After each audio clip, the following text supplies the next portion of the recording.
Hello friends, कैसे हैं आप लोग। उम्मीद करता हूं अच्छे होंगे। आज का बाजार में बहुत ही मजा आया। बैंक निफ्टी की बात कर लें हम लोग तो जैसा कि मैं पहले भी बता चुका हूं, अभी फिर बता रहा हूं कि बैंक निफ्टी में एक इंपॉर्टेंट रेसिस्टेंस है हमारे पास। ये पॉइंट आपको देखने को मिल रहा है। ये रेसिस्टेंस है, इंपॉर्टेंट रेसिस्टेंस। मेरा लाइन आप ड्रॉ किया हुआ है, आप देख सकते हैं, आपके स्क्रीन पे भी दिखेगा। उसके बाद ये इंपॉर्टेंट सपोर्ट ये था ये बाजार का। क्यों? क्योंकि ये भी देखेंगे, ये कैंडल, यही कैंडल बाजार पहले ऊपर उठा, फिर नीचे से लेके ऊपर गया, फिर नीचे लाया, तो ये मेरा यहाँ पे सपोर्ट है। ठीक है, ये आज भी मैं लाइव में था, लाइव में भी मैं कह रहा था और लाइव में भी मेरा लाइन ड्रॉ किया हुआ है, सेव है, जाके देख लो, पता चल जाएगा मैंने जो कहा वो सही है या गलत है। ठीक है, ये बातें हो गई। लेकिन यहां पे मुझे एक जो देखने के लिए मिल रहा है डेंजर जोन, जिसको हम कहते हैं बैंक निफ्टी के चार्ट पे गैप है। क्या है? बैंक निफ्टी के चार्ट पे गैप है। This is not acceptable. ये चीज एक्सेप्ट नहीं है कि यहां गैप है तो ये आएगा नहीं। बिल्कुल, ये आज आए, कल आए, 10 दिन में, 5 दिन में आए, जब भी आए ये आएगा और गैप फील होगा। क्या होगा? गैप को फील करेगा। तो इस चीज का आपको ध्यान रखना है। क्या ध्यान रखना है कि जब तक बाजार इस लाइन से, जो मैं ये लाइन ड्रॉ किया है ना मैंने अप साइड का, इसके ऊपर क्लोज दे, तो भी आप ये दिमाग में रखें कि आपके लिए थोड़ा सा नीचे गैप है, तो कम क्वांटिटी से काम करने की कोशिश करें, नहीं तो यहां दिक्कत है, संकट है। वो बात दिमाग में रख के काम करना। अभी यदि यहां की क्लोजिंग आती है, जो मैं बात कर रहा हूं कि कल यदि मान लो ऊपर की क्लोजिंग आ गई, तो फिर ये कहानी कहां तक, अगला मेरा जो रेसिस्टेंस रहेगा, नेक्स्ट मेरा रेसिस्टेंस रहने वाला है, वो क्या रहने वाला है उस चीज को देखेंगे और समझेंगे। अगला जो मेरा रेसिस्टेंस है वो है 52,800 का। कितने का है? 52,800 का मेरा रेसिस्टेंस है फिलहाल अपसाइड में। ध्यान से देखना, ध्यान से समझ लेना। 52,800 ये रहा 52,800। ये कब?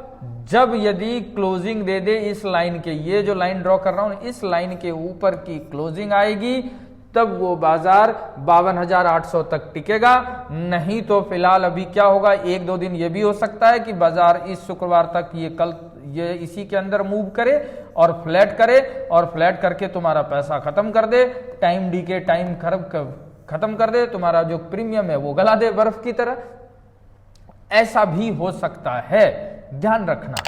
लेकिन अब यहां पे जो मेरा सिनेरियो बन रहा है कि यदि बैंक निफ्टी ने इसके नीचे की क्लोजिंग दे दी, इसके नीचे की क्लोजिंग दे दी, जो 51,780 के नीचे की क्लोजिंग है, 51,780 के नीचे यदि बैंक निफ्टी क्लोज कर जाता है, तो आपका नॉन स्टॉप टारगेट जो ये गैप है वो फिल हो जाएगा। और गैप फिल होने के बाद ये चीज बन जाएगा स्ट्रॉन्ग सपोर्ट। क्या बन जाएगा? Strong support. उसके बाद जो यहां से बैंक निफ्टी रफ्तार लेगा वो ये चलेगा। फिर वो याद रखना, दिमाग में कि विनोद ने बताया था, सेट है ये। तो ये था मेरा किसमें? बैंक निफ्टी में, ध्यान रख लेना। उसके बाद मैं करना चाहूंगा किसमें, बताऊंगा आपको। निफ्टी देखते हैं, निफ्टी की भी स्टडी कर लेते हैं कि निफ्टी क्या कह रहा है। ठीक है, चलते हैं निफ्टी के पास। निफ्टी में जैसा कि मैं 3 दिन से कह रहा हूं, 3 दिन से क्या, जब से ये गैप हुआ है, हमेशा, आज भी मैंने कहा था, वो लाइव जाके देख लो, चेक कर लो, जो मैंने कहा था वो हुआ या नहीं हुआ। लोग कहते हैं, क्या कहते हैं, वो तो उनको पता ही है कैसी चीजें होती है, क्या नहीं होता है, वो देखते हैं। यहां पे ये गैप था निफ्टी में, यहां पे गैप था। कल मैंने बताया था आप लोगों को लाइव में भी, उस दिन भी, कि ये इंपॉर्टेंट रेसिस्टेंस और ये इंपॉर्टेंट सपोर्ट। आज सपोर्ट टूटा और चार्ट में जो ये गैप था, ये देखो गैप था ना, इस कैंडल ने इस गैप को, ये रहा गैप फिल। आज कोई बंधु भी था जो कह रहा था कि सर निफ्टी, तो मैंने कहा था कि सर देखो, ठीक से जाके देखो चार्ट पे गैप है, वो गैप जो है फिल होगा, उसके बाद ये स्ट्रॉन्ग सपोर्ट होगा। तो अब निफ्टी का क्या व्यू रहेगा, अब ध्यान से समझना। ये जब तक निफ्टी इस लाइन के अंदर क्लोज ना हो जाए, 23,970 की क्लोजिंग, एक तरह से मोटा मोटी कह के चलो 24,000 को यदि बाजार सस्टेन कर जाता है और 24,000 के अंदर की क्लोजिंग आ जाता है, तो भी निफ्टी में भी ये सिनेरियो सेट होने वाला है अपसाइड के लिए। ये बात दिमाग में, माइंड में फीड रखेंगे। तो ये सिनेरियो मैंने आपको बताया बैंक निफ्टी और निफ्टी के लिए। गैप फिल क्या होता है, गैप क्या होता है, यदि आप लोग कहेंगे तो आगे बात करेंगे, नहीं तो आज के लिए इतना ही।